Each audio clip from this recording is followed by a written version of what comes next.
Okay, we're going to talk about this MLK thing, but first, darling, yeah, the wife and kids weren't there. The wife and kids weren't even there. Folks ran into the comments, and that was the fastest way for them to try to drum up sympathy, was to run in and go, well, they were there, and I feel bad for them. They weren't there. That's a lie. And you saw what she had to say, right? She decided to step up and honor the legacy by continuing the rhetoric. Which leads me into the point of how these people are trying to make him their MLK. He's exactly the same as MLK, you know. You sound so ignorant, you black woman. Here's the kicker.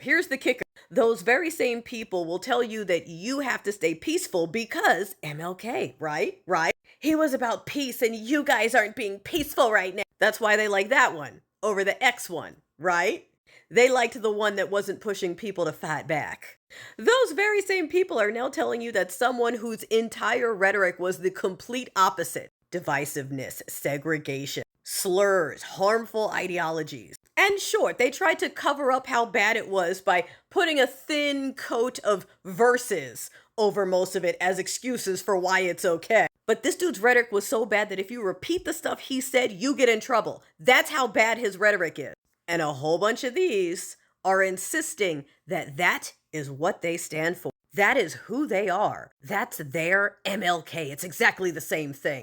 The dude of this shade who was pushing for peaceful you-know-whats, they liken that to one of their own who pushed publicly for harm, who campaigned and said it's okay that we lose some life as long as we keep this right. The government is purging people, firing people. Florida, firing teachers. They're looking for anyone who didn't have instant tears and condolences. They're firing them. How dare they? They want a statue. They want a freedom medal. They want public viewings. They are doing everything they can to turn this into the WCN MLK. And for all of these people who were shocked and shooketh at how many of the folks around them knew this and just now came out of the woodworks to say, well, yeah, that's me. That's me. I'm with that. I need you to shake off the shock and see where they're going, because they're not going to be stopped. It's already been proven that it was them versus them, and they are still going on TV and saying that it was us. Miller just had a full breakdown, spittle flying and everything, about how this is open season on us still, even though we have nothing to do with it. Nothing to do with it. You see why they keep wanting to take our history out of the books? You see why they keep wanting to do that? They think that that dude over there is exactly the same as MLK, and you can't tell them any different. They're gonna make it so. We're watching them do the history thing right now. We're watching them do it. Just say.